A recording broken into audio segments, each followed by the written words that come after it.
Hey, what's going on, everybody? Appreciate you tuning in. We are back.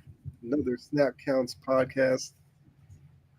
It's been an interesting day around the NFL, I will say. I feel like the 1 o'clock window was a bunch of close games that I think there were some interesting results that we'll obviously touch on here. And the 4 o'clock window kind of turned into blowouts, except for one. As I would say Titans Chargers, 10-point game. That was like the closest of them. Yep. And but Jets are getting destroyed. I'm sure New York's loving that. I know I'm loving it, but you know, I don't speak for everybody. Um, yeah, so I feel like where we should start with today was simply, what do you think was game of the day? Game of the day. That's tough. That's tough. I mean, I would have to say the Commanders and Steelers, that Yeah, 28-27 game there. And I mean, the ending, oh, that bites. That bites if you are a Commanders fan. I mean, you had to stop there.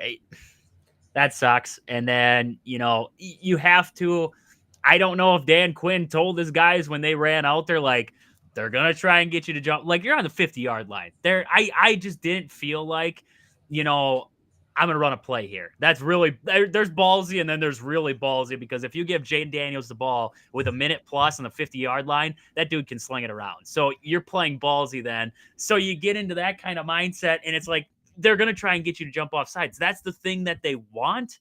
And yet, I mean, you still got him. And it wasn't even like it was, a hard count three, Russ was up there, said Ray said go 4 times. It was like the first one. The first time he said go, and then all of a sudden, bam, defensive lineman. Like, just a crappy way to end such a good football game because the Commanders had him stopped, would have got the ball back. We had been set up with Jane Daniels with a chance for another game-winning drive, and yet that's the ending we get. So I'd have to say Steelers Commanders, but there was a lot of good games and a lot of ugly games. There was some ugly games mixed up in there.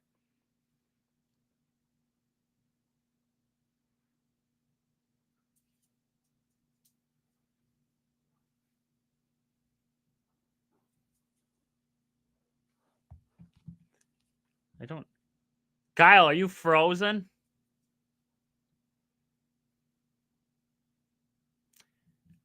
Well, Kyle is gone. Kyle is gone.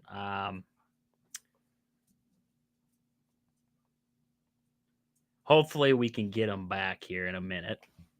Man, never been in charge of this one before. So I mean, we look at that Steelers Commanders game. Great game that we saw there out of those two. Some of the ugly ones, and I know when Kyle gets back, we're gonna allude to some of those games. But the Vikings Jaguars game that turned into who could turn the ball over more times. Like that was just, I mean, one of those kinds of games there. And then you look at some of the other games on the docket. The Chiefs Broncos, that was a defensive battle. Broncos had a chance to win it late. Chiefs block it there. So, I mean, we're going to get into a lot of these games. Hopefully, Kyle is back here in a minute. I don't know what happened on the backside there. I think he's trying to jump back in here. So we'll get him back.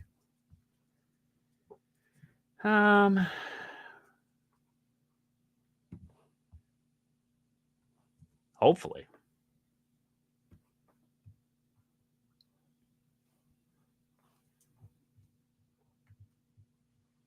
Falcons definitely falconed there. Jory says Falcons definitely falconed on the backside. Yes, 100%. I mean, the Saints, right? The Saints. We can look at that game first. We'll look at that game till Kyle comes back here. I believe he'll be back. Jory, you're coming on pretty soon here, I heard. So we'll see you on in a little bit here. There's Kyle. We got him back. Kyle, are you back? Yes. There we go. Kyle's back. Man, you left me in a terrible spot there. That was terrible spot on that one. What the heck? Oh, goodness there. What the heck happened? I see your power went out. What the heck happened? Your power went out?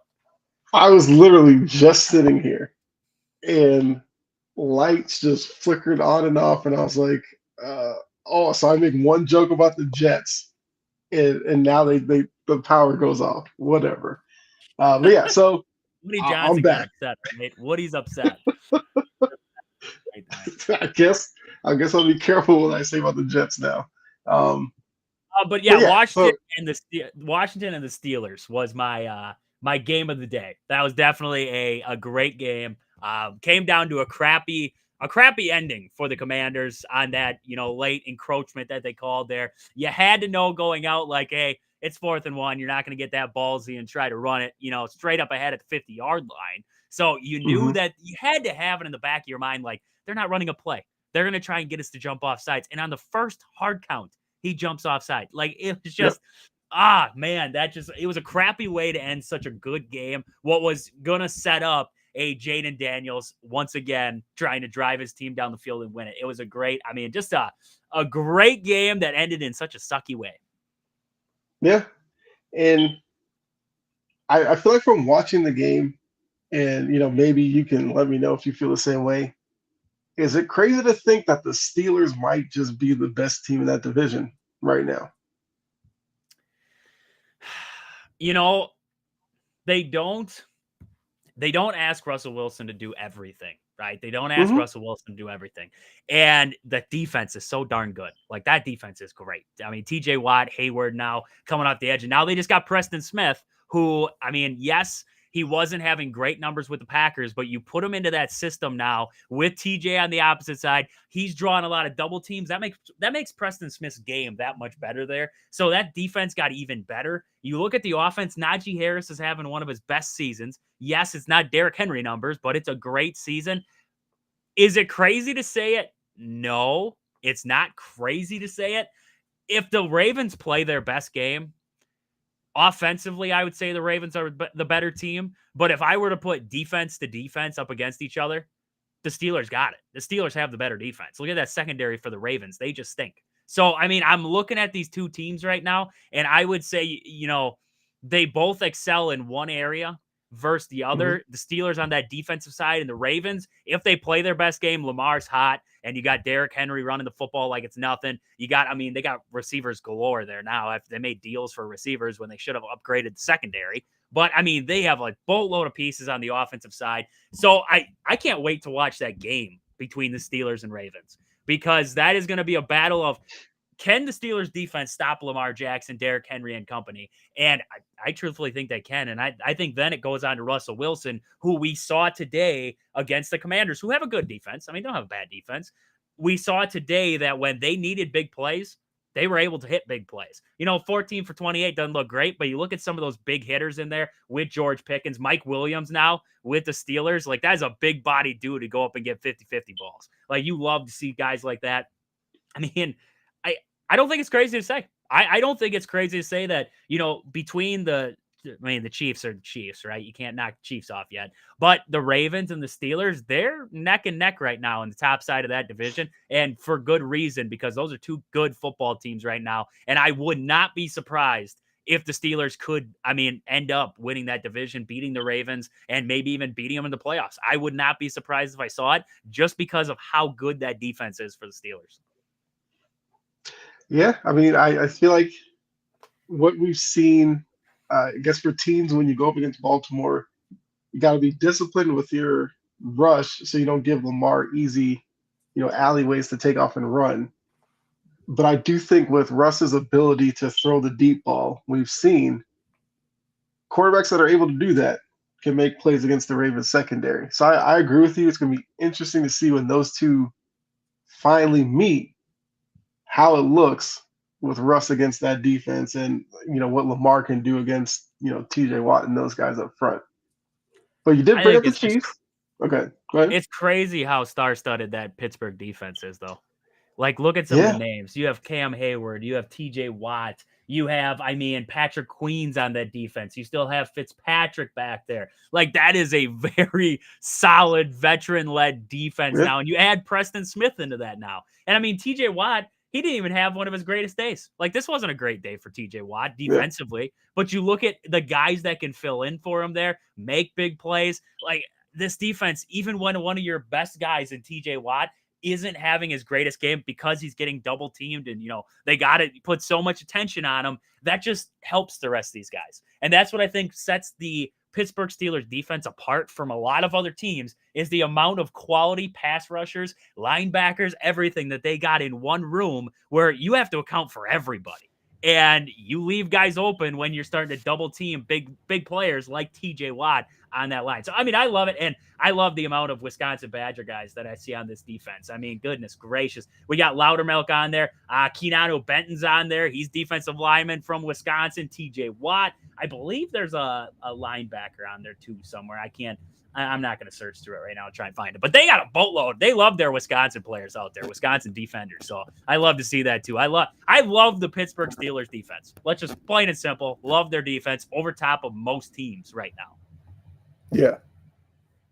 I mean, yeah, they are a team that we question them every year if this is going to be the year that they finally fall below 500. And once again, Tomlin has that group just playing really well. It looks like it's not going to take like a late season run to get over 500. It looks like they're well positioned to do that earlier in the season. So, got to give them a lot of credit. Even Washington in the loss, I still think that they're still legit. Jaden Daniels is clearly the best rookie quarterback out of the class so far. So, yeah, that game was definitely very interesting to watch. You did bring up Kansas City because Kansas City, you feel like every week it's the same thing with them. They come out of it without a loss, but the performance left a lot to be desired. They just find ways to win.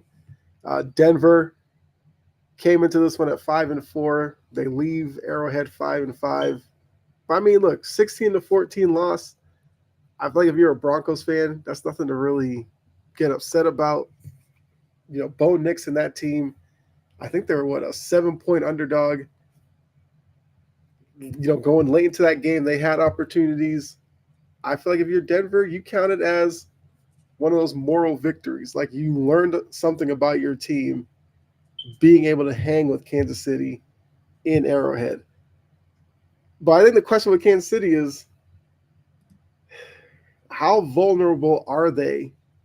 And are they the best team in football while, you know, they are undefeated, obviously. So you want to say, yeah, they're the best team in football. They haven't lost yet. But the style with the play and everything, how good are they actually? Like, do you think that this is a team with the way the AFC is set up right now that they can be knocked off in the playoffs? Or they have won back-to-back titles. Do you think that they're kind of sleepwalking here and they're waiting to ramp it up the closer we get to January? Sleepwalking. I would say sleepwalking. I look at this team and you look at their margins of victory and it's not a lot. I mean, you look down the whole Ravens 27-20. I mean, Bengals by 1, Falcons by 5, Chargers by 7. Like it's just like you're like sleepwalking through these games. Like this Broncos game, like we're sitting there and I was watching the Commanders and Steelers game. But on the bottom line, it kept showing, you know, the different scores of the games. And I was at a baby shower today for my cousin.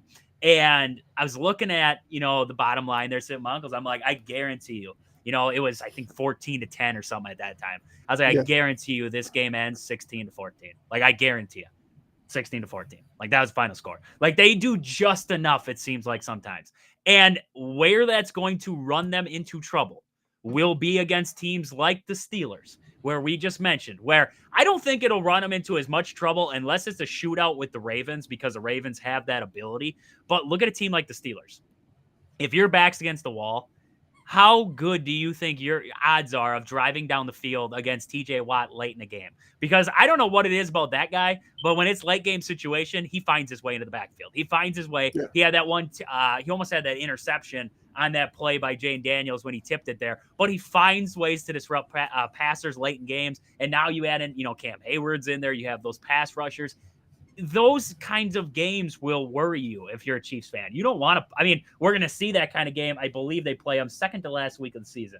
They'll see the Steelers. They're in Pittsburgh. So we'll see a good, I mean, get a taste of that right then. But I think games like that where you have good defenses up against you, offensively, I mean, Patrick Mahomes is Patrick Mahomes. Like if he has to, he can go toe to toe with you. And it just feels like they're sleepwalking because you're playing a team like the Broncos and you're playing them at home. It just feels like you should have that game easily. Like I just felt like they should have that game easily.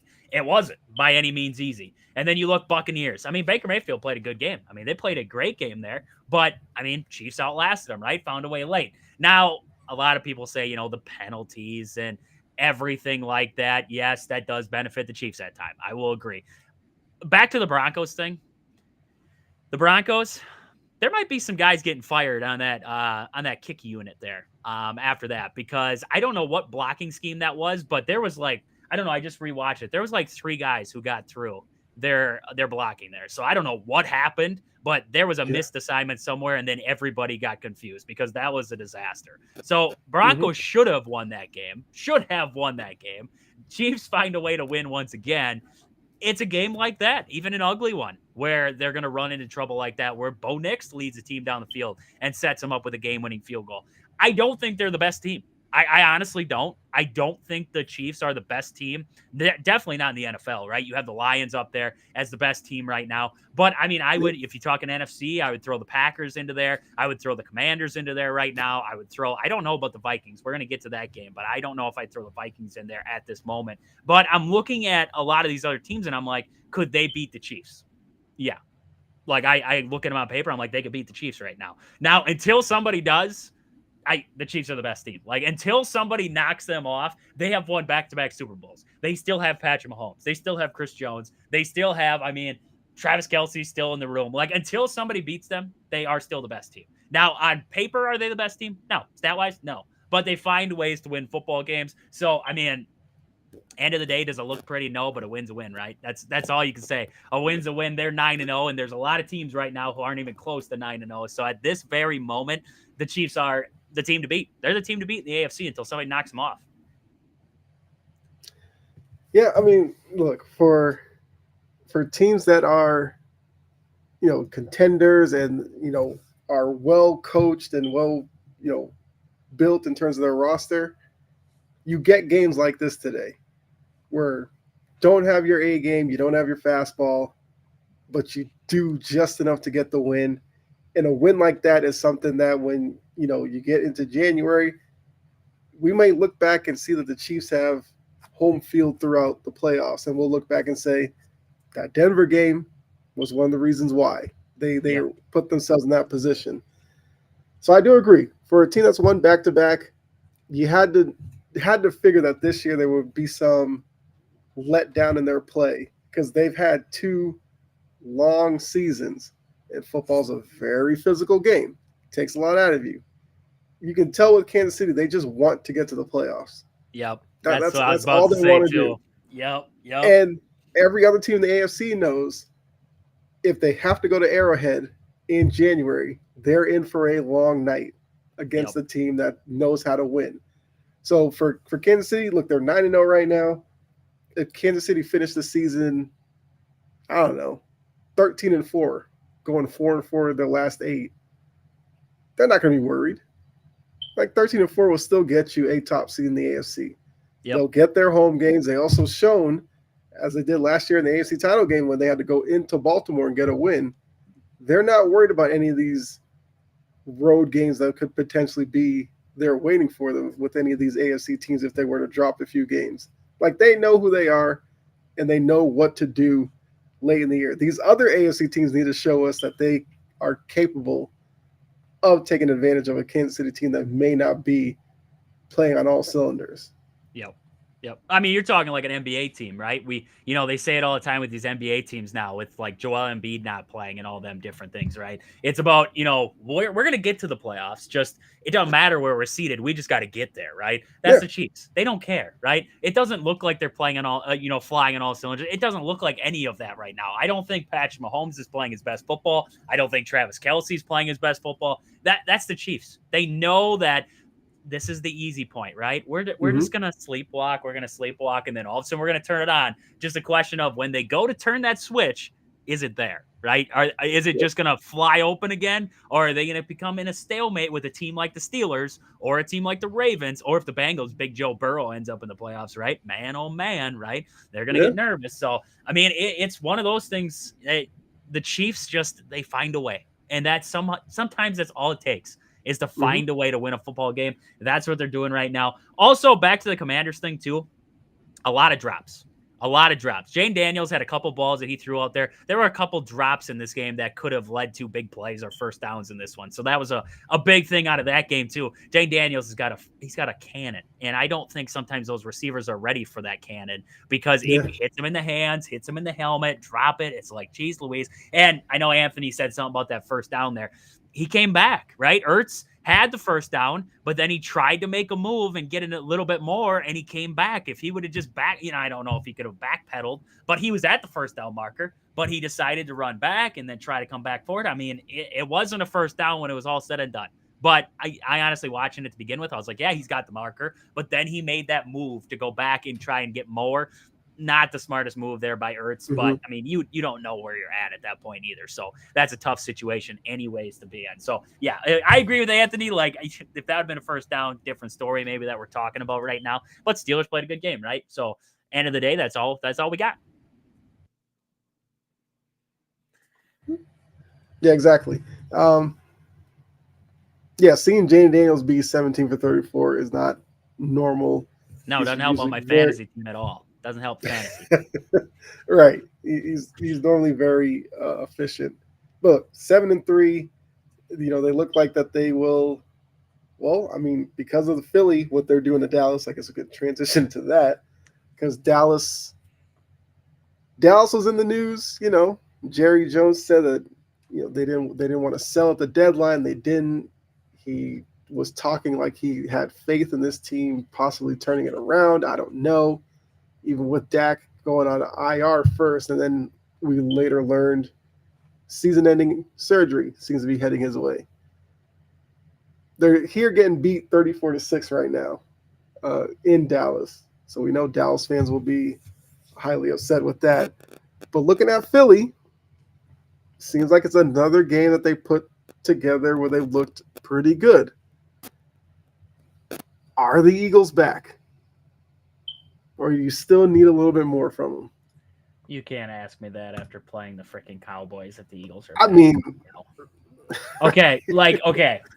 The but Eagles. I feel like this is a game early in the year.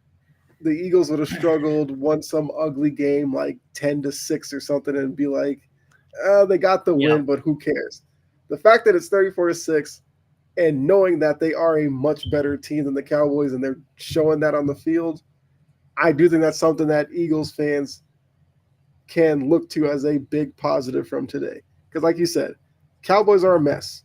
They Yep. don't have a quarterback. They still don't have a running game. They got, outside of Lamb, wide receivers, defense has I did see names on it. Parsons was back today. He forced the fumble. I Yep. remember that. So Yep. he did make his presence known, but for the most part, their defense has been pretty bad this year. But yeah, so do you think the Eagles are back, or you need to see more from them? We're gonna find out because Okay. you have this stretch of games, right? Browns, Giants, Bengals, Jaguars, Cowboys.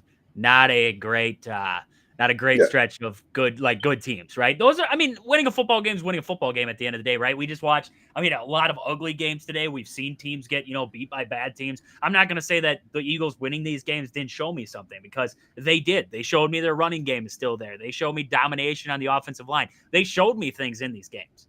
But when I look at the next stretch of games, Commanders, Rams, Ravens. Then you have the Panthers, but then you play the Steelers, the Commanders. There you go.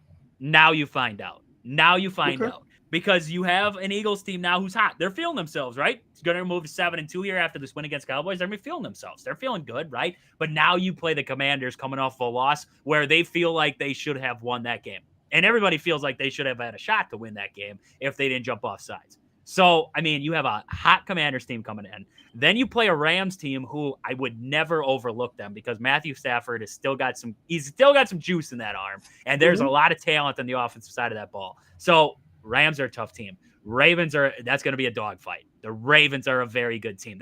These are all the thing that I'm looking at, right? The one team that was going to test their secondary the most was going to be the Bengals, right? And the Bengals looked all out of sorts that game against the Eagles. I don't know what happened. I thought it was going to be a better game than that, but they kind of fell apart on themselves. The Jaguars did not test secondary, I don't think. Giants weren't going to. A Daniel Jones. Browns with who even knows at that point, right? Was it Deshaun Watson at that point? I don't even know. Whoever the heck played against them, right? I mean, were they going to test them? Jaden Daniels is going to test this secondary. Matt Stafford going to test the secondary. Lamar Jackson is sure heck going to test the secondary, right? So, I mean, I want to say that I've found out a lot about the Eagles in these past couple games because I've seen a balanced offense. I've seen, Saquon's ability to run. I've seen the offensive line play well. The secondary for the Eagles has gotten better. I will 100% say that. Their secondary has gotten better, and Jalen Hurts is playing better. But I got to see it against the Commanders. I got to see it against teams that I say the more you're going to learn about a football team is when they play an opponent that they're going to see potentially in a playoff scenario, right? Or a playoff team. You're going to see that in the Commanders, the Ravens. I think the Rams are going to be a playoff team, to be honest. So I think the Rams will be up there with them. So I'm looking at those teams and I'm saying, hey, you got to show me something here. You got to prove to me, Sirianni, that you can coach in this big game, right? Because the Commanders game is going to be for the top spot in the NFC East, right? They're both at, one's at 7-2, the other one's at 7-3. Like, this is for the top spot now. So how do you guys match up in that spot? That's what I want to see. So I'm going to tell you, after the Commanders game, I think we're going to learn a lot about this Eagles team. After that, I think that's going to be the game where we're going to find out a lot about this team, because now you're in a division leading game. Like, this is backs against the wall kind of game. The world's against you. Everybody's going to be cheering for Washington in that game. If you're not an Eagles fan, you're cheering for Washington in that game because it's a great story, right? Everybody loves the story. So, I mean, you got backs against the wall, world's against you. How do you show up in that game? That's a game I'm excited to see. I'm excited to see that one because I think it could be a very good game. And you have two good enough defenses versus two pretty good offenses that can get the job done in different ways. So that's going to be my test right there. That will be my test to see if the Eagles are for sure back. I want to say they're back, but I'm like, when you climb that picket fence, like I'm at the top of the fence. I don't know if I want to jump onto that side yet, but I'm still running from the dog on the other side. So I'm not sure if I want to jump back down by the dog or if I want to jump over the top. I don't know yet. We'll see. I mean, like, we are basically halfway through the season, and like just looking at the playoffs, I guess before we get into some of these other games as well, like, it's kind of interesting what I'm seeing. The AFC, you got obviously the Chiefs 9-0, Bills at 8-2, the Steelers 7-2, the Texans, who are 6-3, and for a team that has 6 wins, they are probably the most up and down group that I have no idea what to expect from them going forward. You have the Ravens, the wild card 7-3, the Chargers are 6-3. The Broncos, despite the loss, hold the last playoff spot at 5-5. They're being chased by, the Colts and the Bengals, both at 4-6. The Jets and the Patriots are 3-7. So I guess Jets fans, you're still only 2 games out of a playoff spot. There's a glimmer. You have the great Aaron Rodgers, Yeah, that tunnel is the light at the end of it. It might be a pinhole, but it's there. I guess. Small ass pinhole. Yeah. The NFC, you're looking at the Lions at 7-1. The Eagles improve. Well, actually, Eagles I think are 7-2 now, but you got the Eagles there. You got the Falcons at 6-4. The Cardinals, which I definitely want to talk about them, 6-4, leading the NFC West. The Vikings 7-2. Commanders 7-3. The Packers hold the final playoff spot in the NFC at 6-3. So, yeah, and they're being chased by the Niners, the Rams, the Bears, who lost kind of a head-scratching game against the Patriots today. At least for Bears fans, they felt like that was a game they could have won. They look like they look like a team that the bottom is about to fall out on. The bottom fell out. It's gone. The bottom's gone. Well, After DJ Moore said, after they asked him if he lost the locker room, and he's, he kind of just like, yeah, well, yeah, that's gone. The bottom's gone. Like, you lost DJ Moore. That means that you lost more than just DJ Moore. He's not the only guy who's kind of checked out on you. Like, right. that team is in shambles. Like, that is on the edge. You'd be better off just firing Eberflus at this point and just trying to throw an interim head coach in there and try to make it work. Like that. That's where the Bears should. That's what they should do. Like, this season is essentially lost already Yeah, if you keep Eberflus in the room. Like, just fire him. Just fire him. Get it over with. Interim head coach. I don't care who. Bring your defensive coordinator up to head coach. I don't care what you do, and then just move on with it. Because right now that the bottom's out. The bottom's out, and they're hanging on by hmm a thread. yeah. And I feel like with that, and then how they looked against at the time 2-win Patriots team, I think that's what the DJ Moore quote is really showing you, that there are guys that are over Eberflus and are letting it kind of know on the field that yeah they just want to change. We'll see if Yep. the Bears do anything, because I do think for Bears this will probably be seen as an embarrassing loss. But Anthony does have a question. Is there's still a chance that Cincy can make the playoffs? Like I said, they're currently 4-6, so they're a game behind the Broncos. And looking at Cincinnati's upcoming games, I will tell you right now, Yeah, if they score we 100 got the freaking points Chargers. a game. Yeah, you got Chargers this coming Sunday. Then they have their bye week, so a chance for them to regroup, because after the bye week, you got the Steelers, you got the Cowboys, which, you know, okay. You got the Titans, tough defense there. You got the Browns, tough defense. And I mean, Jameis Winston by then will know. I don't know what Jameis Winston will look like that many weeks down the line, because it's Jameis Winston, Yep. very unpredictable. And then they end their season with the Broncos and the Steelers. Yeah, I there mean, is a way. There is a path. there's way in. Yeah. But it's a question of, can Joe Burrow in this offense give you freaking 30 points a game, because your Yes. defense is that. They had to go for two. I know there's a lot of pissed off people out there that Yeah. they went for two. They had to. They had to go for two, because you look at the Ravens, their previous 3 drives, straight down the field, straight in the end zone for a touchdown.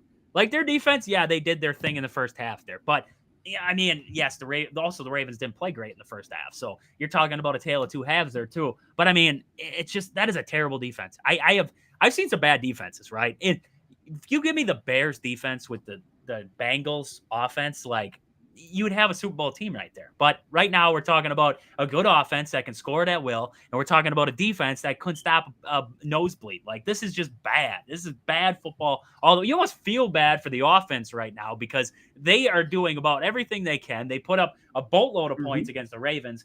34 points against the Ravens, and they're forced to go for two in a situation where you could have just kicked a field goal, but you don't trust your defense enough to put them back out there. Just terrible. Just, you gave up 24 freaking points to the Raiders. Like, 24 points to the Raiders. Mm-hmm. Just I bad. think Bad. that's a good point. Bad. I think that's a very good point, because it seems like recently a lot of people have been looking at teams who go for two and teams that don't, and are trying to figure out, why certain teams do it and why others don't. And I think, yes, I agree with you. When the Bengals went for two, I thought that was the move to make, because, like you said, the Ravens offensively were kind of getting everything that they wanted against the Bengals defense. And the Bengals defense played well early on in that game, and you saw the moment where they were really starting to fold. So I didn't have a problem with that. But then you look back at, what was it, Bucks Chiefs? A lot of people were mad that the Bucks didn't go for two. I felt like in that game the Bucks defense had held their own against Kansas City's offense, so I wasn't mad at that in that instance. I think so many people are trying to take the go for two and just do like blanket reasoning around everybody, when it's all about the flow of the game and everything like that. So I agree that the Bengals made the right decision on that one. Anthony, here we go. This is something that you probably can attest to. That's my Caleb name of Williams my is a fantasy bust. team. That's the name of my fantasy team. Caleb Williams is a bust. That's my fantasy team right there. You know what? I dislike the Bears. I dislike Caleb Williams. I Yeah, don't think he was the best quarterback in that draft. But until you give me a head coach in there who understands the yeah, concept of anything, I cannot tell you what Caleb Williams is. Just like with Bryce Young and the Panthers. Like I cannot tell you anything about Bryce Young until I see good players around him, till I see an offensive line, till I see somewhat of an offense that makes sense around him where it looks if you can if you put Caleb Williams right now, let's just say on I don't know, give me a good offense here. The Lions, right? You give me Caleb Williams and the Lions and he still sucks, right? Okay. Then all hats off to you. yeah, Like I agree with you yeah. then. But you're in a terrible situation with a terrible head coach. Like you're not in a terrible situation because you have playmakers, you have a good defense, you have, I mean, a great situation to be in. You just have a terrible head coach, right? And without a good head coach, you're not going to win football games. So Mhm. yes, I'm with you. Like Caleb Williams is a bust in my book, but like I can't like say it factually until I see him with a good head coach or somebody who's able to actually do something on the offensive side, show him something because right now Eberflus is the problem. Yeah, and I know Eberflus is probably understanding that this could be it for him. The Bears I would have constantly do fired the him on the way thing. home.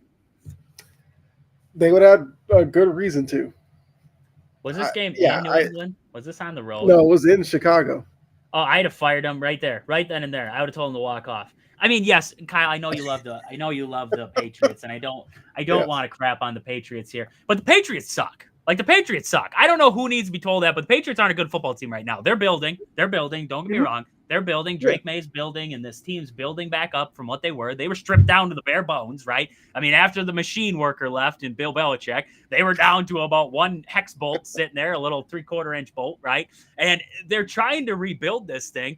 But the Bears are a put together team. Like this has got Keenan Allen, DJ Moore. Like you got playmakers all Hmm. over the place right now. You have a great defense. You have, I mean, all the talent in the world. Like this is what head coaches want to walk into. And yet this is what we get. We get a crap show. We get a crap show week after week because you have an incompetent head coach who can't figure it out. Like this is just you almost want to feel bad for everybody on that freaking team right now because they shouldn't suck as bad as they do. Like for me as a Packer fan, love it. Love that the Bears suck. Like this is the Bears thing to do right now. But at the flip of the coin right now, I almost feel bad because they shouldn't suck this bad. They just shouldn't suck this bad.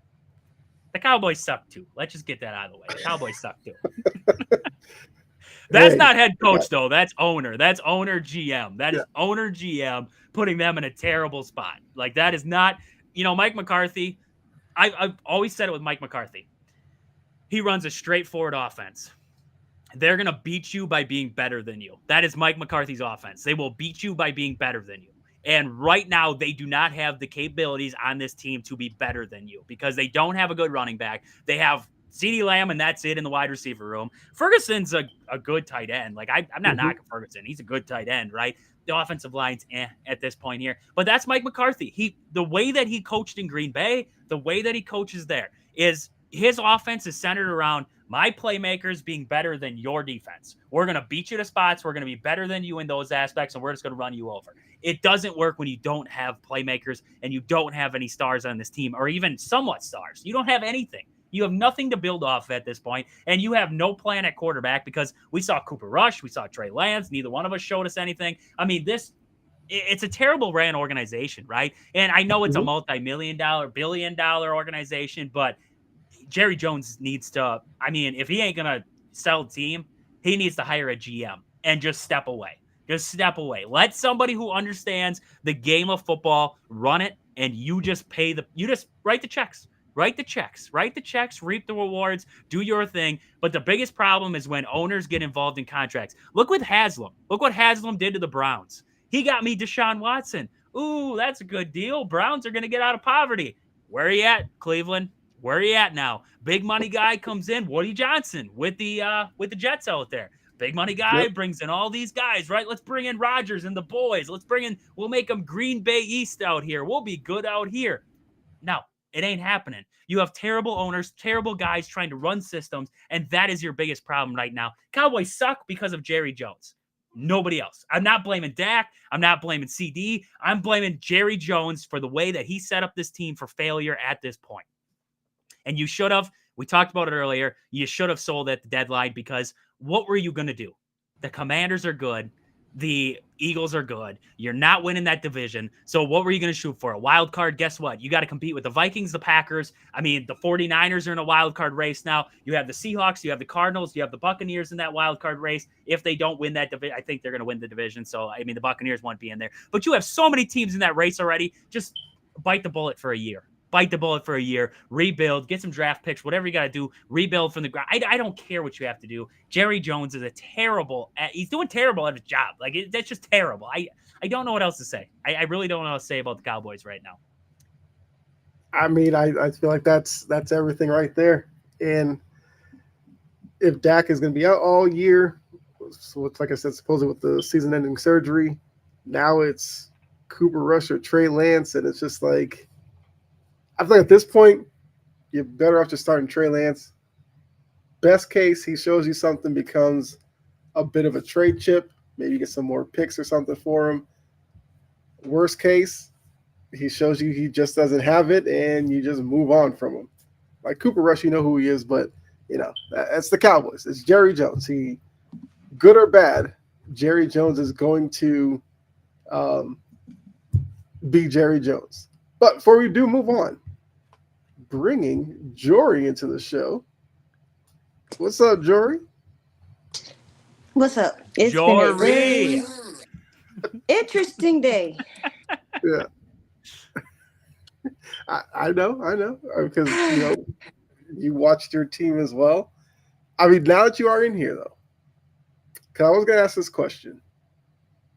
What do you make of the Chargers since you watched them up close and personal as they went up against your team? How good do you think they are in the grand scheme of the AFC? They could be a wild card team. I honestly believe they can be a wild card team. However, they got away with one. And I just want to say to that ref who screwed up that play and took back a fumble, strip sack fumble recovery for a touchdown. You stink.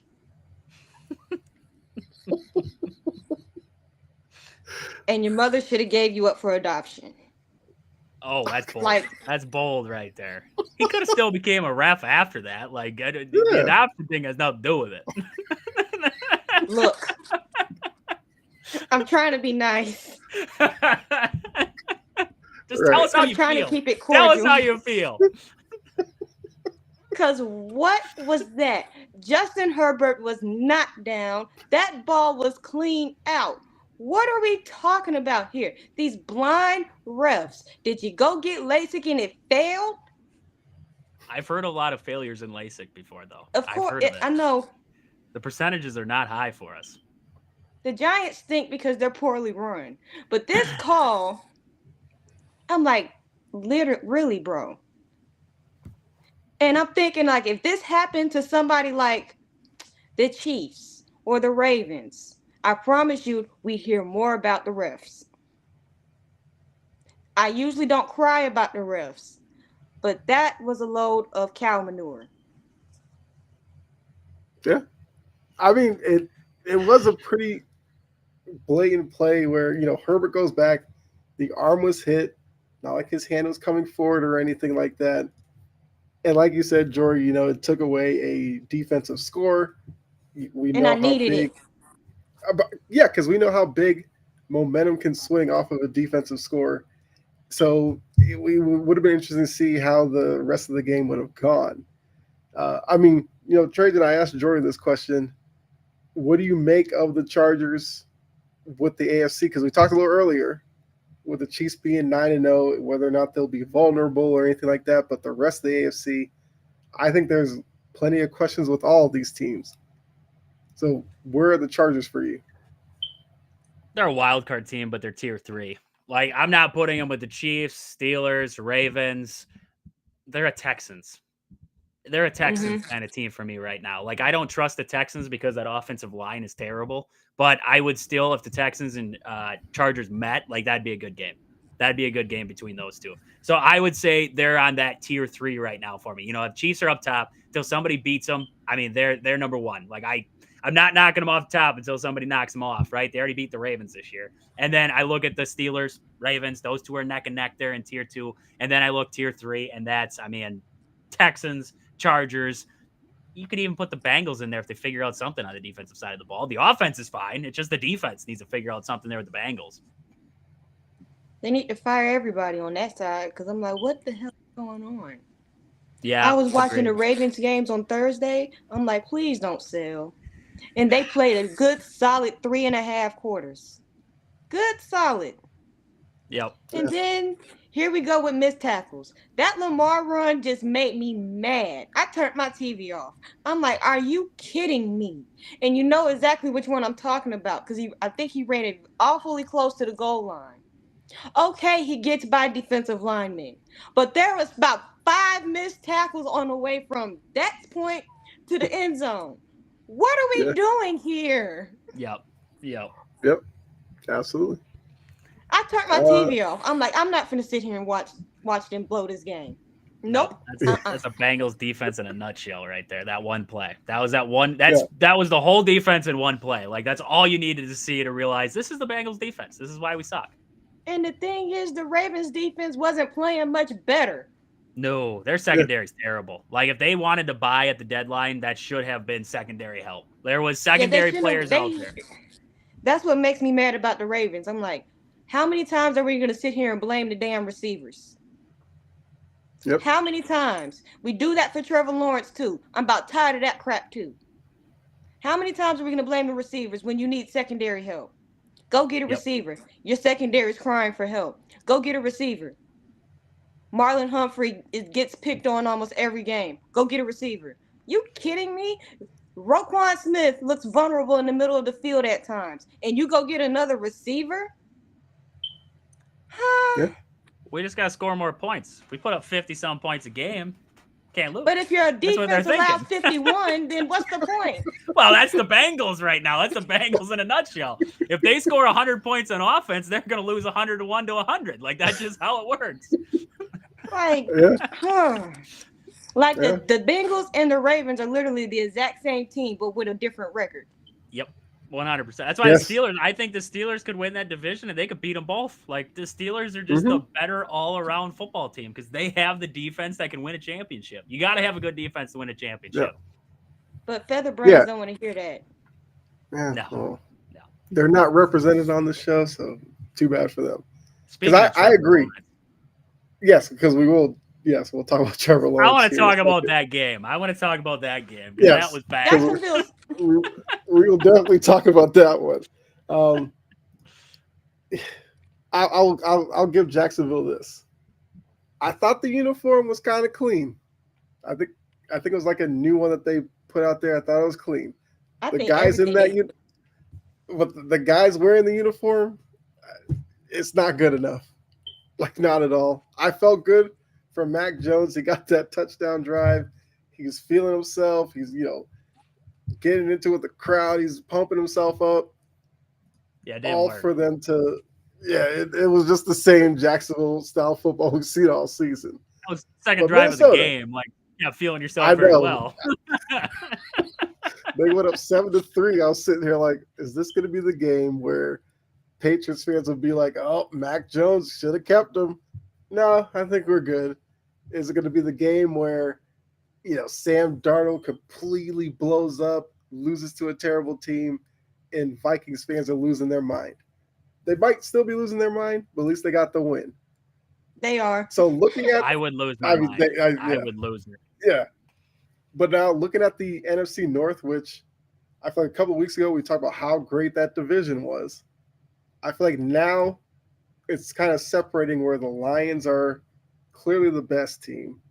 I think the Packers are clearly the second best team, with the gap between them and the Lions like not that wide. I think it's now a wide gap between the Packers when you get to the Vikings, and then the Bears are just the Bears at this point. I mean, is that? I mean, Trajan, this is your division. Is that a fair assessment? The thing with it is that I don't think the Lions are that much better than the Packers. Like, I got to be honest with you. You look at that game that they just played in Lambeau. Yeah, it was raining. Packers drop passes left and right. They dropped one in the end zone for a touchdown. That would have made it 24-21 with time left on the clock for the Packers to be able to go down and score. Like that, it was that kind of game. You talk about penalties in that game. I was just pulling up the stats from that one because I didn't want to get the stat wrong there. You had 10 pre-snap penalties for the Packers. 10 pre-snap penalties. You're not even getting a playoff. You're setting yourselves up in bad spots. I mean, the Packers, they're the definition of having a lot of talent and still not playing good. They're 6-3 right now. They haven't played good to this point. They found ways to win games, but they haven't played to their full potential to this point. Jordan Love has not played his best football. We watch turnovers, we watch bad decisions. We've seen him injured, right? He's been injury riddled all season long now. You look at the offensive line, constant false starts. You're looking at the defense there. They're banged up. We get Jair for a week, and then he's out. Evan Williams was out for the Lions game there. He's huge in the run. I don't think, that game against Detroit, the Packers killed themselves. Like, they could have easily won that game, and they hurt themselves in the process. 7 of those points right there are from a pick six Jordan Love threw on an ill-advised throw he shouldn't even have thought about, but he still made the throw. Like, that was just a bad decision by him. And then you have the halftime swing there where they score going into the half. Now you come out of the half. Lions go down and score again. Now you're staring up at a hole. Josh Jacobs had a fantastic day, and they weren't even able to utilize him. He was averaging like 6 yards a carry. Josh Jacobs was having a fantastic day, but they weren't able to utilize him because you go into the half like that, you're down 21 or whatever it was to 7 at the time. You're in a hole. You have to start scoring points to try to make this comeback here. So you're in shotgun. You're no longer utilizing Josh Jacobs. This wasn't a game where I think it's 1A, 1B.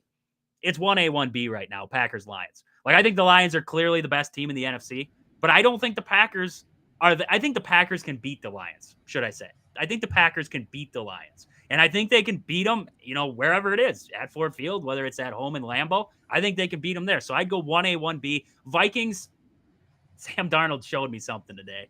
Those 3 interceptions, those were bad. Those were bad news right there to a secondary in the Jaguars who they don't turn teams over. I mean, I talked about that on my show going into that game against the Jaguars. They're not a team that turns you over. And Sam Darnold, 3 interceptions in that game. And then, the Jaguars had every opportunity in the world to try and come back in this game. And you had Mac Jones at quarterback. If Trevor Lawrence plays in this game, they might actually win this one like 20-something to 12. Like, that might have been the final score.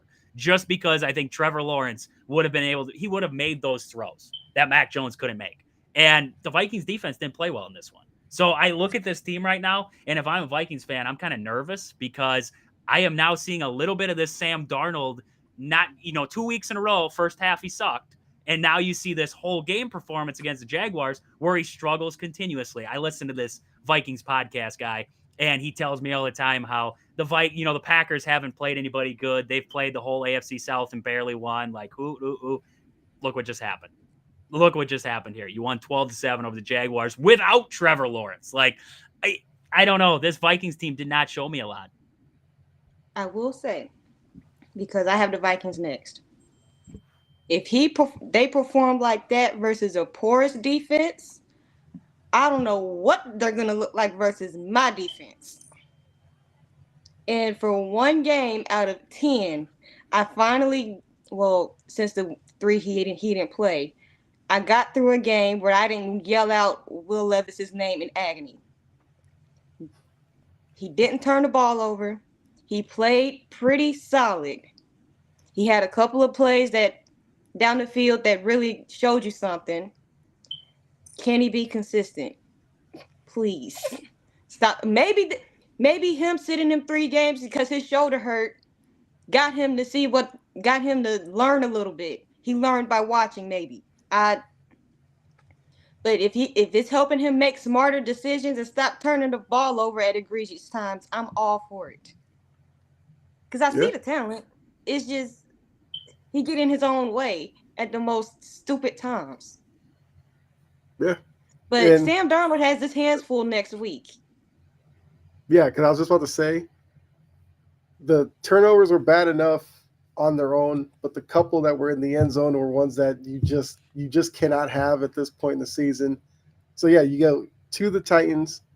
Then you have at the Bears. The Bears defense can still play well. Then you have the Cardinals, who I think the Cardinals may have figured something out because That's I make Jekyll jokes and all. Hyde. Yes, Yeah. that they are, but it seems like they may Jekyll and Hyde themselves into a wild card spot, at Right. least. I don't know if they'll win the division because I do think as much as the Niners can kind of keep pressure on these teams, we learn more and more about them. The Seahawks jumped out early in that division. They have fallen way off. Then the Rams kind of had their moment, but they fell off with injuries and everything. Now the Cardinals are in the front of that division with the Niners right behind them. We'll see, can the Cardinals hold them off? I don't know if I'm ready to say that, but they go there. They got the Falcons, who good luck Falcons. figuring out that team at this point. There's the Bears again at the Seahawks, where at Seattle is still a tough place to play. And then the last two games, Packers Lions. So the Vikings are 7-2 now, but I mean I don't know. We got to see what Sam Darnold. The Yeah, seeing because that ghost things Vikings from the game, Jets team. that Falcons game might be Yeah, the Kirk Cousins revenge game. that is very true. And it's not in prime time, so he's got a shot. It's a noon Yeah. game. Yes, He's all for it. right. He's gonna be ready to go. Um, let's see. I think there's something I wanted to. Was there another game that we've? Oh, I did talk with the Cardinals. They did beat the Jets 31-6 today, which Man, made the Cardinals 6-4. The Jets are now 3-7. Which you said they're only like 2.5 games out of the playoffs. So Jets fans, keep hope alive. But looking I would at like to this say, team, go ahead, Jory. Go ahead. Mr. Fraud, Aaron Rodgers had 92 yards in 10 minutes with 10 minutes left in the fourth quarter. All of that, rest of that is stat padding garbage. I'm just letting that be known.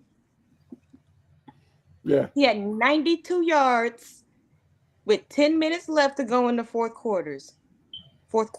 92.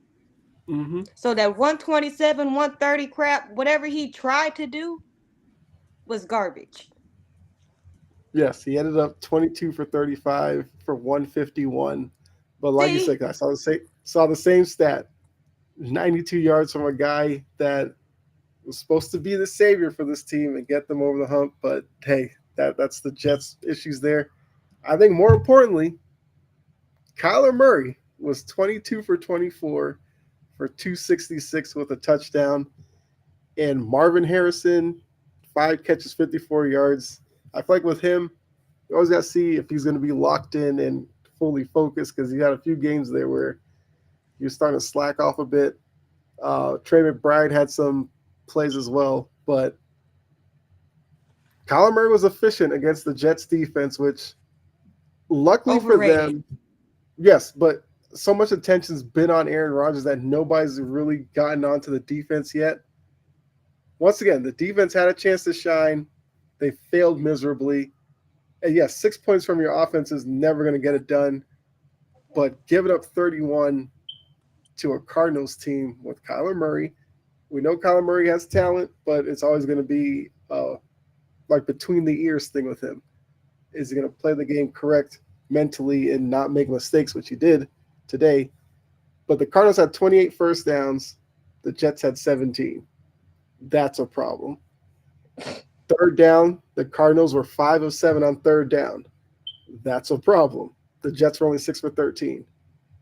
Let's see what else. What's it? Oh, the Cardinals 7.1 yards per play. Defense, that's a problem. The Jets were only at 3.8. They only got to Kyler Murray once, sacked him one time for 7 yards lost. The Jets were sacked 3 times. Obviously, Aaron Rodgers isn't as mobile as he once was. Rushing yards, the Cardinals had 147 yards on the ground. The Jets only 79. So there's a clear pattern here. The defense has failed miserably, but are being overshadowed by Aaron Rodgers and that offense not being any good either. I just want to So say yes, again, go ahead. I don't mean to interrupt, but No, you whoever's good? idea it was to get down to the 3 yard line and throw the ball 3 straight times, you're an idiot and you should be fired. Part of me thinks that was Aaron Rodgers. He needs to be Rogers is a fired. red zone guy. Come on, he's a Like, red why zone would you guy. do that when you have Braylon Edward, whatever his name is, and Brees Hall in the backfield? I Yeah. don't want to get it completely wrong, but you know exactly who I'm talking about. Braylon Why would you Allen Braylon throw? Allen. from Wisconsin. He's a big dog. Like, why would you get down there and incomplete pass Devontae Adams, incomplete pass Devontae Adams, incomplete pass Devontae Adams? Are we? What? Because that's red zone chemistry right there. Those guys have been Yeah. doing it for years. The little fade route, throw it up there. I lived through it in Green Bay, Jory. I know it. All right. I've If it seen didn't this. work the first 2 times, what makes you think the third time was the charm at that point? Well, he did it twice against the Cowboys. 2 different plays, ran him in on one, and then he's like, dude, throw me the fade. And then he went over the top. Bam! Got it. Touchdown. Like, Cowboys defense stink. Clearly, well, the Cardinals defense was on one. Yeah, I'd have to agree. Yeah. You know what? Going back to that era, I loved what I saw to Kyler Murray. Efficiency, 4 for 5 in the red zone, making good decisions. When he had to pull the ball, pulling the ball, running it, he had a rushing touchdown. I'm glad he's okay. He took that one big hit there, lost his helmet. Like, that was a gruesome hit that he took. So glad he's okay. You know, hopefully nothing more comes out of that there. But you're just talking about an efficient game out of him. I mean, nothing crazy. You know, not trying to sling the ball, you know, deep or anything like that. Just hitting the routes that were there, doing the little things, playing efficient football. That's all he's got to do. He's got the weapons around him. Do the little things. The defense can carry. You know, this was a game where the Cardinals played it. You know, I'm not gonna say safe, but they played it methodically. They, you know, did the little things, dump and dive when they had to, and you love to see games like that. So, you know, this showed me a lot about the Cardinals here. I know I always say they're the Jekyll and Hyde team because one game they're going to play like this, and the next game they're going to lose to, I don't know, some crappy team out there. I don't want to take shots at anybody's team right now, but I mean, they're going to lose to a crappy team. Like, they're just so Jekyll and Hyde for me. But if they find a way to play efficient football like this, they're a dangerous team. They're a dangerous team when it comes to playoffs because you have that dual threat quarterback with a solid running game behind him, weapons around him. Like, this is not the Ravens, but I mean, they're right there. The offense, similar play styles, I guess I would say, with the dual threat quarterback, good running backs, and good weapons around them there. So I like what I'm seeing out of the Cardinals. I could see them winning the West. I could see them being a dangerous team going into the playoffs for any team out there. So I'm interested to see what they do next week here. Yeah, they are 6-4. Oh, I was about to say what they're scheduled, and then I'll let you go, Jory. They're 6-4. They're going into their bye week. We'll see if it was a good, well-placed bye or if they lose some momentum. But coming out of the bye, they go to Seattle, to Minnesota. Then they get Seattle, my Patriots at home. Then they go to Carolina, to the Rams, and end the season with the Niners in Arizona.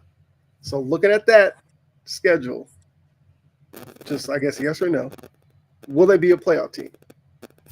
You got to figure maybe 9-10 wins get you in the NFC. They're already 6-4. Do they have 3-4 more wins in that remaining schedule? They do. Yeah.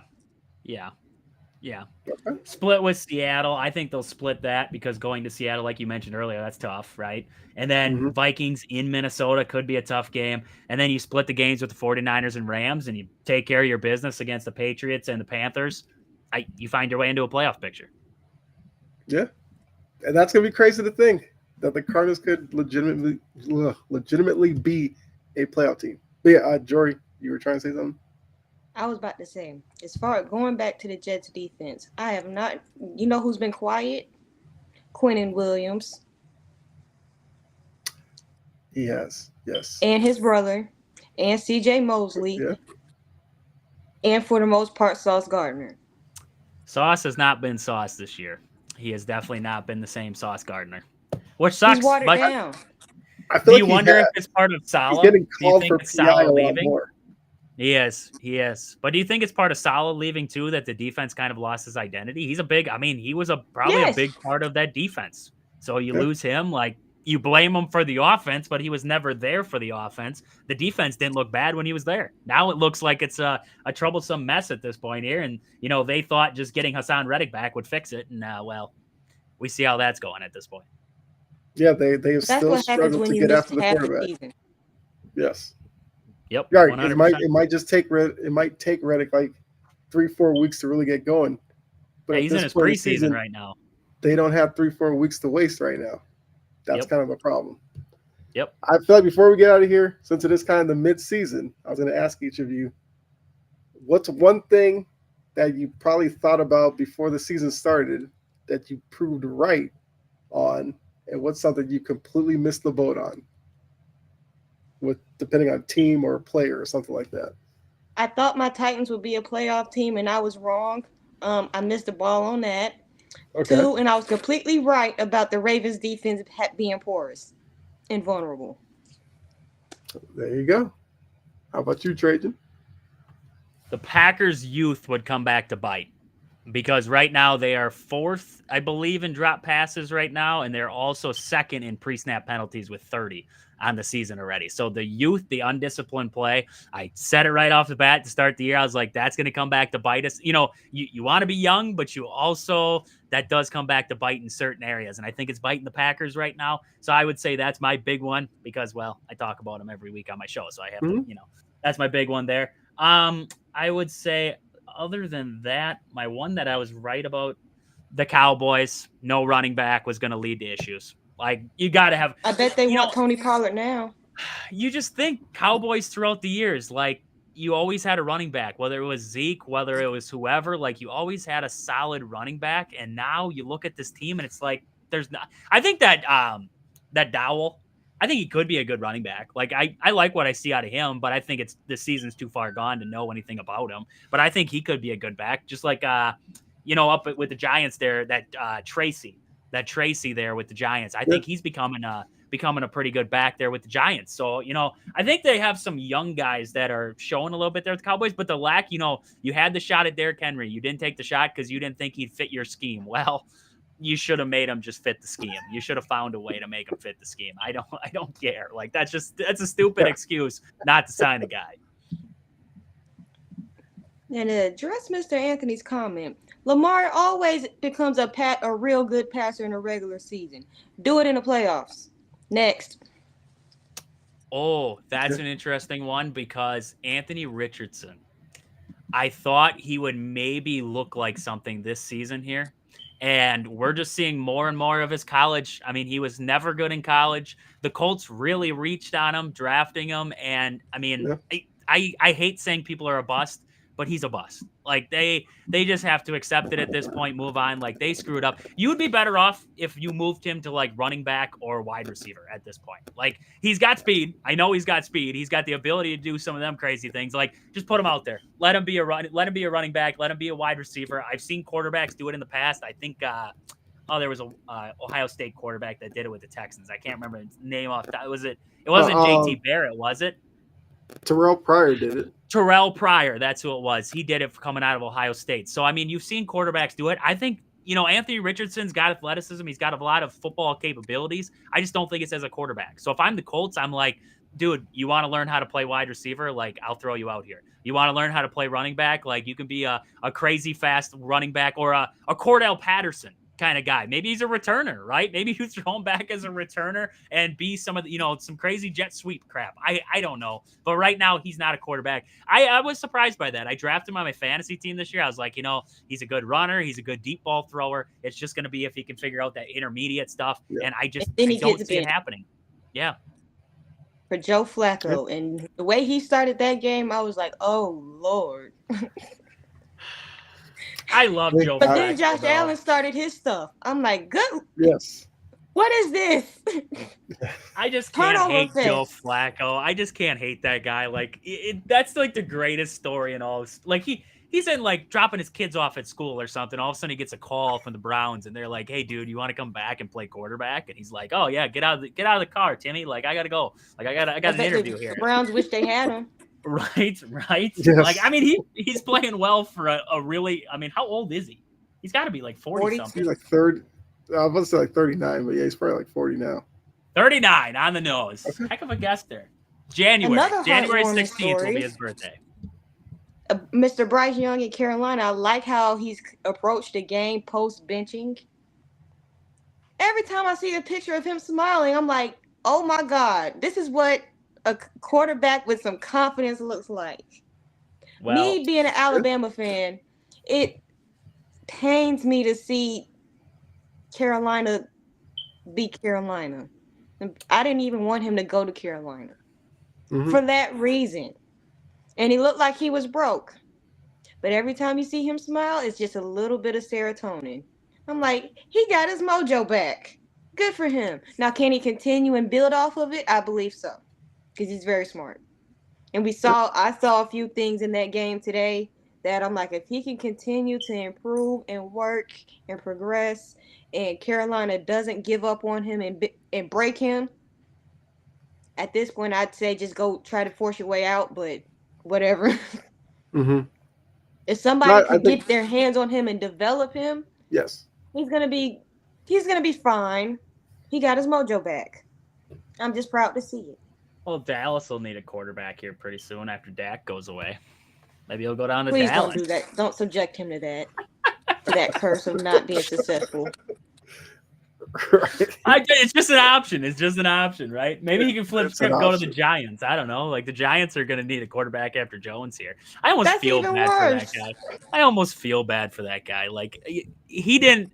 They gave him all that money. It wasn't him. Like they gave him all that money prematurely. Like and everybody wants to blame him. You're this big money guy. You should be making. Like he didn't have the talent to begin with. He's a product out of Duke. Like he's not a great quarterback to begin with, and you guys paid X amount of dollars for him. Like you screwed up. It wasn't Daniel Jones. He sucks. Like don't get me wrong. I don't want to say Mm-hmm. he sucks because that's a mean way to say it, but he's not good. He's not good. And they paid him all this money to be good, and he never was gonna be that, right? And I don't know. I hate that he gets all the slander because it's like you shouldn't have paid the dude. You should not have paid the dude when you had Saquon, who is coming up on a contract, and you could have just signed up Saquon, went to the draft again, grabbed a new quarterback, started over. Could have just started from there, but Mm-hmm. this is what we deal with now. You could have done better with Joe Flacco. Yeah. Absolutely. Well, I guess to answer the question I posed to you all as well, I was right on the Jets. I've been right on the Jets for the 2 years they've gotten Aaron Rodgers. Not buying in. Obviously, part of that me being a Patriots fan, I never was going to buy into the Jets anyway, but I was right about that. I think where I am going to probably be proven wrong. I did not see this coming from the Commanders. I thought the Commanders were probably going to be another lottery team, but I thought the Jaden Daniels pick was going to be like the step in the right direction. They look like they are ready to compete a little bit this year, which will obviously pay off for them going into next year. Like that's a slight one I was off about, but it's not that bad. I think there's another one that was probably more egregious with. I'm still kind of here with the Texans because I thought the Texans were really good before the season started. I'm wavering on that a little bit, but They Their can't get offensive healthy. line is trash. Yeah, they're trash and they can't yeah. get healthy. Nico Collins has been out. Now you got Stephon Diggs is out too. Like you had a lot of weapons and now you don't have a lot of weapons for CJ Stroud too. So that does And not now they help. have Detroit. Yeah, now they have Detroit Yeah. without Nico Collins. I saw that he's out tonight too here for this one. I thought he was coming back, Yep. which I thought was going to be a big boost because you can almost make up for the crap offensive line if you have playmakers that can get themselves open early. Yes. But when you don't have playmakers out there in the wide receiver core, it's tough, right? Now they're running with Tank Dell, and that's about it. So it's Mm-hmm. just a crap situation right now for the Texans. I mean, I'm a secondary Texans fan, so hopefully they figure it out. I'm going to be opposite of you. I was hoping the Jets would do good this year just because I wanted Packers-Jets Super Bowl, just for the storyline of Aaron Rodgers versus Jordan Love, the master versus the prodigy. Does Aaron Rodgers win his second or does Jordan Love win his first? Like that would have been storybook. That would have been storybook ending to it all. And plus Rodgers would have retired then, so we would have got over it. And they're about to get Dan Campbell. And when my Titans played Detroit, I'm like, he did not have to do all of this. We didn't do crap to you. What Yes. is the problem?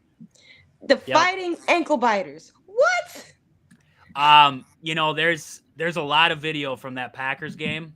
Branch got thrown out for that bad hit. Like that was bad hit. Yeah. And then he gave double bird. But there was I can't remember who it was in that scrum, but they took Jordan Love down and they kind of grabbed at his ankle and they rolled him over. Like you see the guy on the ground and he has Jordan Love's ankle, which is fine, right? It's fine. But he like lays on it and he rolls it over. And I'm like, that's dirty. Like I don't understand. And then I'm in the comments section with all the Lions fans and they're telling me that's just aggressive football, this and that. I'm like, no, like that's not you're not supposed to do that. Like you could have broke this guy. Like he's already got a groin issue. He's already had the problems in his leg. Like he's got problems in his leg, man. And you guys are doing this to him. Like that sucks. The Lions, they're a team that they put it on you, right? They put it on the Cowboys. And Xavier McKinney said it when they were coming to Green Bay. He's like, we don't like what they do to other teams. Like they embarrass other teams and we don't like that here. And like, I was like, damn, like this dude's like, getting all tough over here. Now the Packers did this to me, but I think next time around that game is going to be cinema between the Packers and Lions because there is a lot of bad blood. And I just want to say to Amon-Ra St. Brown, dude, like Green Bay's 2 words, figure it out. Like Green Bay, that's 2 words, not 1, 2 words. So figure out how to spell if you're going to wear a sweatshirt that says Green Bay sucks. And then he goes on his podcast and he says Packer fans are delusional because we think that we run the division. I don't know, Amon-Ra. I just want you to look back. They've historically run the division. Like, shut yes, up. You've 100%. 100%. He's like, just because they didn't win it 1 year. Yes, 1 year they win it. And you look back at the last 10, and it's the Packers on there the whole time. Outside of that, it's the Bears and the Vikings. I'm like, and that was the Vikings statement. was with Favre. I'm like, that was the delusional statement. He has no nerve, the audacity, the unmitigated gall to call Packers fans delusional and then sit here and say they act like they don't run us to the division. Blah, blah, blah, blah. They have. You've had a hot lick of success. Hush. Yes. All 100%. These podcasting ass players, man. Between Micah, now you got Amon-Ra. Micah is hurt. And got everything in the world to say. I'm like, You're not even playing. Shut up. And what would Amon-Ra St. Brown say if the Packers won that game and didn't hurt themselves by 10 pre-snap penalties and 6 drops in the game? Like, what's he saying then if he walks in there and loses at Lambeau after that? Oh, they're still delusional because, I'm like, dude, shut up. And then Ecumanius St. Brown was in there too. He used to play for the Packers. He was around the league and he stunk. Like he was terrible. And he's like, yeah, Packers fans are delusional, this and that. I'm like, shut up. You suck. Like, go away. Why are you even on this? Like, you don't know nothing about football. You were as good as Valdez-Scantling. Like, that's how good he was. Valdez-Scantling balled out today. He had baller game today. That dude, he does one game every 2 months where he like goes for 200 yards on like 3 catches. After that, he stinks. Yeah. I think before we get out of here, I guess just quickly, because we have Lions and Texans about to start. Are we all predicting a Lions blowout, Lions close win, or Texans upset? You know what? I've always been one for bold takes. Where is this game at? In Houston. In Houston? Yep. Screw it. Give me the Texans. Okay. Lions got to lose 1. And if CJ Stroud and the Texans are ever going to figure it out, it's going to be right now. I think the Lions are overlooking this game. I think that's how they do it. They're going in there trying to embarrass. And as long as Amon-Ra St. Brown and David Montgomery score me a couple touchdowns here for the fantasy, I'm good. And they can lose in a shootout. It's fine with me. I made the mistake of drafting Sam Laporta. Yeah, I like drafting Sam Laporta as well. I drafted him last year. He's a dog. I mean, he's good. He's a good player. At least I also turned it around and I drafted Isaiah Likely, who's about on his way off my team. He on his way off. He gonna be the next cut. I got screwed in fantasy because my whole team is like Packers, so they have a bye this week. So I had to like go out in the free agent pool and just grab everybody. I had Josh Downs in there. I grabbed Juwan Jennings. Like I was grabbing guys left and right. Like it was just a disaster. I grabbed Otten as my tight end. I have the Chargers defense. I had bring in a new kicker. I think I have the Lions kicker. So if they kick 14 field goals, I'll be fine. Like, I'll take that. Like, I was all over the place. And oh, man, it was rough. I didn't plan that out very well. I didn't think about that. Like, when it came down to it, I was going to have to find teams or people for the bye week. Yeah. Yeah, that's always tricky with fantasy. I think the Lions win tonight. I think they probably win by probably like 10. I just think that they are playing What's much the better. line? The line's 4. Yeah. I like that. 4. What do we got? Texans defense against the rush is 12th and against the pass is 3rd. I don't know. You stop the Lions run game. You make Jared Goff throw the ball around a little bit. You got a pretty good secondary. That's going to be their way in. That's going to be their way into this one. Because obviously Jared Goff, like you said, is much better when Gibbs and Montgomery are producing on the ground and getting the play action. If you take that away, play action doesn't work as much. Question is just going to be offensively for the Texans, because I think the Lions' rush defense is pretty good. So if they slow down Joe Mixon, now C.J. Stroud, obviously the Lions will pay attention to Tank Dell. Can somebody between Hutchinson or I'm trying to think of their other wide receivers? Got Hutchinson and Gandhi. Hold on. Mechie, yes. That's the name I was exactly thinking I want to about. see him have a big game. If one of those two can step up, give him the bird. But if one of those two can step up, then yes, I think the Texans have a really good shot tonight. So I think that's where the game will be won, is whether or not somebody steps up with Tank Dell. But I'll take the Lions to win tonight. Do you think Jair, when they go to Detroit, he gives the double bird to the crowd after the game? Like, Brian Branch gave the double bird, and, Jair's that big, bold guy. Like, I could see him give him the double bird. I really could. I could see him walking out the field giving that double bird out there. We lost Jory. She's gone. Let's see. Hold on. See if she comes back in really quickly. I think she was just about to say who she had, and then we'll get out of here. But yeah, I think it's the potential for an interesting matchup. I would love to see C.J. Stroud and the Texans kind of get back to playing better football. I mean, I know Jory would love to see the Texans get blown out because I sure would. Because if my team lose, I would love for nothing to be perfect for the entire AFC South to lose. You just can't hate on C.J. Stroud. He's such a nice guy. Like, you can't hate on that I can. Guy. Why? I can. Because they stole half of my defense from last year.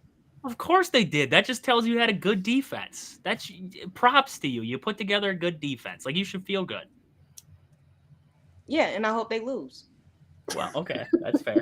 That's fair. You can't hate John Mechie, all right? You can't hate that guy. I can't, because he went to Alabama, and then the whole cancer story, that made my that was a tearjerker. I want him to have a monster day, and I still want the Texans to lose. Well, okay, C.J. Stroud's a nice guy. Mechie's you love Mechie. So how about C.J. Stroud and Mechie have a big day, but they still lose by 1? 7. Okay. 7. You're so far out of the race, and yet we're playing point differential right now. Jeez. Yeah. Okay. As long as they lose, I don't care. I don't have a dog in the fight. We're just trying to see if Will Levis can be consistent at this point, and if Callahan can get his crap together with the play calling. Yeah. Yeah. Exactly. Yeah. I mean, I think it's a good place to stop here because Sunday Night Football is about to get started in a couple of minutes. So give you all a chance to go out and check the game out. It could be a very interesting one, or it could be one of those where Dan Campbell just goes all crazy and they just, put it on the Texans by a big margin. There's a pretty good chance of that. Yeah, we'll see. So appreciate all of you that were in the chat. Make sure you guys come back next week where we will be back for some more snap counts. For myself, got Trajan with Wisconsin Sports on the Go. Make sure you check him out over there. where he talks Packers. He unfortunately has to talk about his Bucks as well.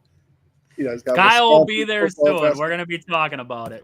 Yes, I will be on Trajan's show here in a little bit to talk some NBA and all that with him. You got Jory Sports Stories. Make sure you check her out there as well. I know you just released a video today. Mhm. You guys should go check that out. Yeah, I mean, you guys, anything else you guys want to plug before we get out of here? I do have another video coming out tomorrow. Okay. Because this video I did my mid-season report for all the AFC teams. So tomorrow I'm going to do like the mid-season report for all the NFC teams. So be on the lookout for that. Don't you be dissing on them Packers. No, but a few Packers of them coming will be off a bye catching week. strays. They're coming off a bye. All right. They're coming off a bye. You gotta, the old saying, cover your crack, the pack is back. Like, you just gotta remember that. The pack is back. All right. We're good. We're cooking. J Money, he's fine. J Money's fine. J Love's fine. Like, we're good. We're good up here. The Bears will be getting their due. I just know that. Bears suck. Let's just accept that. And the Bears Giants suck. and the Cowboys. Because I'm tired of the Cowboys hogging attention just to stink. Yeah. And also, we are sorry to all German fans out there who had to watch the Giants and the Panthers. That isn't the best of the NFL. We can send you better next time. Watch it. Just feel like we dissed them. Let it be the Jags and the Jets. Jags and the Jets. They won't invite us back. They'll be like, please don't send anymore. Well, I feel like the Jags are like contractually have to play in London, so I think Germany's off the hook there. They did get like the Patriots a couple of years ago because Patriots have like a connection with Germany. I don't know, maybe that happens next year. Hey, they get Drake May. Why not? I don't know who they'd have them play, but I don't know. Packers, Patriots overseas. There we go. There you go. Jordan Love versus Drake May. That's not Brazil. I'm done with that place. I'm done with Brazil. Done with that. That was a they terrible don't need to do that ever again. Nope. They got Jordan Love hurt on a terrible field. I'm done with that place. Yes. We'll see if they do that again. We know the NFL definitely wants to expand the game, but we'll save From that. The North Pole. This is Chris Collinsworth calling a game here. Patrick Mahomes is not here, but I'm going to talk about him. Can you imagine? Collinsworth. Collinsworth is the biggest cheerleader when he's on TV. Like the league will never let that guy go. He will play up the product 100-fold. More power. I'm committed to muting him when he talks and then unmuting him when he doesn't. Yeah. Mahomes could retire for 7 years, and we're still going to be talking about Mahomes. Patrick Mahomes this, Patrick Mahomes that. Oh, look, can't nobody do it better than Patrick Mahomes. Okay. Even when do you want to be his left lung? Sam Darnold would throw an interception. You'd be like, that's kind of an interception that you would see from a good quarterback like Patrick Mahomes out there. He led him a little bit too far, but he expected his receiver to be there because he's Patrick Mahomes and he's that good. Like, he telegraphs his pass out there. So bad interception, but Patrick Mahomes would have done it better. Like it's just so bad. Like, dude, I don't care. Like, this is Jordan Love versus Jalen Hurts. I don't care about Patrick Mahomes. Again, he wants to be his left lung. Oh, it's Collinsworth. He picks somebody that he's gonna weigh the pom-poms for, and he just goes for it. He does it for Lamar too. He will go overboard with Lamar. I feel like Joe Burrow's another one of his guys. Like, we know who Collinsworth's guys are, but they're all like that. It's like Romo. You make Romo do a Cowboys game and think he's gonna be objective about the Cowboys. Like, come on. Nah, he said they suck today. I heard him like not say it, but he basically said like this team sucks. Like Gus Johnson, he's all. Dak said it last week, so why can't he say it? Dak said it, so it's okay now. Everybody can just figure it out at this point. Like, we knew it, but we didn't know it until Dak said it. Then it was like, oh yeah, they do suck. Oh yeah, So like I said, check them. Check out Jory Sports Stories, Trajan, Wisconsin Sports on the Go. You can find me chomping at the bit. Make sure you come back next week. We'll have some more NFL action to talk about as we're getting later into the season. Bigger games, bigger implications. and we'll be here to break it all down. So once again, from us at Snap Counts Podcast,